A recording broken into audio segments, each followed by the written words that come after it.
اولین ویدیوش تونست 120K ویو بگیره، اونم فقط توی 2 ماه.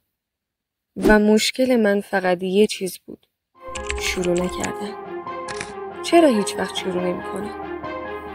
چرا همیشه پر از هدفم اما در واقعیت هیچ کاری انجام نمیدم؟ این ویدیو رو ببین چون قراره بالاخره اون قدم اول رو برداری. یه ظهر تابستونی VPN بالاخره وصل شد و داشتم توی یوتیوب میچرخیدم که یه دفعه چشمم خورد به این ویدیوی پرسر و صدا. باورم نمیشد یه نفر تونسته بود فقط با یه ویدیو 120K ویو بگیره. واقعا عجیب بود. یه فکری به سرم زد. منم میتونم ویدیو درست کنم و موفق بشم؟ اما نه. شروع آسون نبود. یه ناامیدی همیشگی جلومو گرفت. همونی که وقتی میخوایم پرواز کنیم بالمون رو قیچی میکنه. بله، ترس.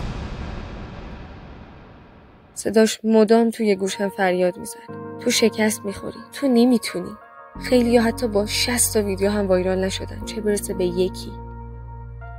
و مغزم پر شد از شک. نکنه منم مثل اونا بشم. همینطور صداهای مختلف داشتن مغزم رو پر میکردن که یه دفعه این بزرگوار ظاهر شد. صداها رو قطع کرد و به هم گفت این ترس قراره همیشه همراهت باشه. اما اینکه تو بترسی یا شروع کنی انتخاب خودته.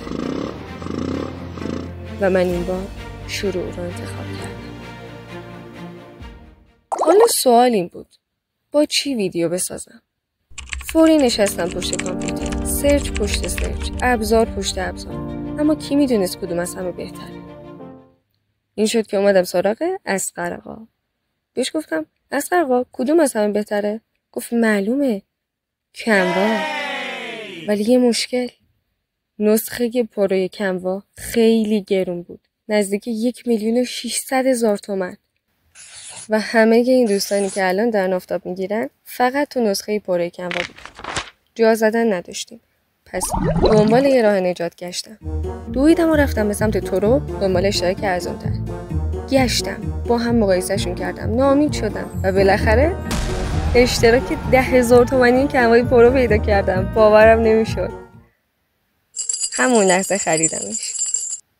و بعد بالاخره فعال شدم. همه چیزایی که میخواستم رو داشت.